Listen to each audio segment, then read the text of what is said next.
So I was talking to a good friend of mine yesterday, technician at a local dealership here, and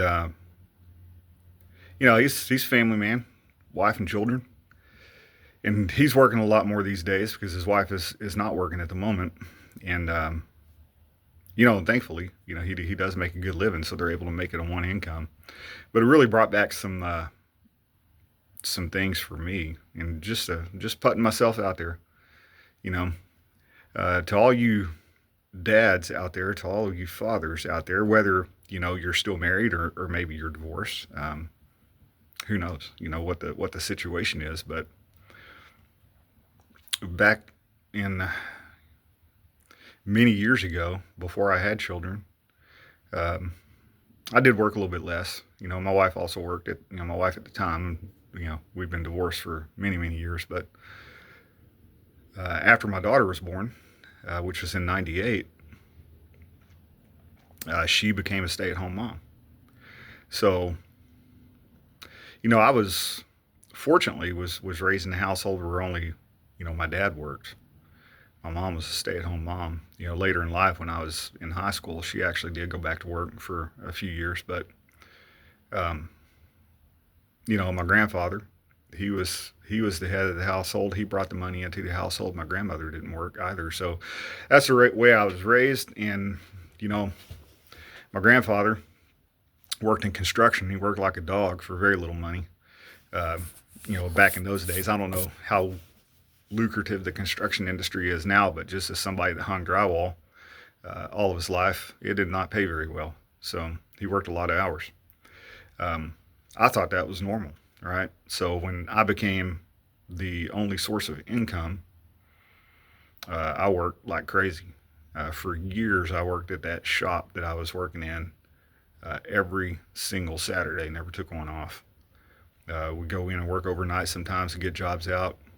Had keys to the building, so go in at 3 o'clock in the morning, work till 9, 10, 11, 12 o'clock at night. I was never home, you know.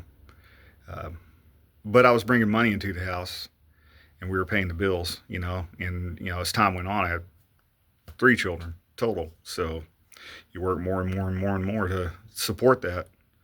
Well, it did not work out very well. So all I'm trying to say is this: make sure that you take time away from work to spend time with your kids. That was one thing that I didn't do, you know, at all. Missed a lot of school functions and a lot of events that they were involved in with the church, all kinds of stuff. So it wasn't worth it. Making a few extra bucks chasing that dollar wasn't worth it. We could have figured something else out and done without the extra money, and I would still have a relationship with my kids. So now here I am, 50 years old, and haven't talked to my daughter in a year. She won't have anything to do with me. My oldest son, we still communicate. Usually I get a text message here and there, and we'll talk a little bit. But my youngest son, same thing. We don't talk. I really don't know where they're at, but I kind of feel like, they just hold a lot of things against me because I wasn't around. Um, my youngest son was 2 years old when I left the house after the divorce. So, it's looking back on this, I would much rather have had less money and had a relationship with my kids.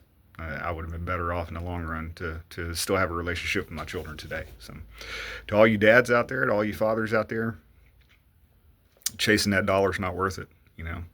And I know this economy has put us all in a pretty rough spot where you feel like you have to chase the dollar, but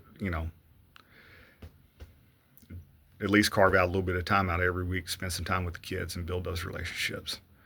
Listen, I hope everybody's doing well out there. Hold on while they're still trying to sort through all this election mess, and everybody stay safe. God bless.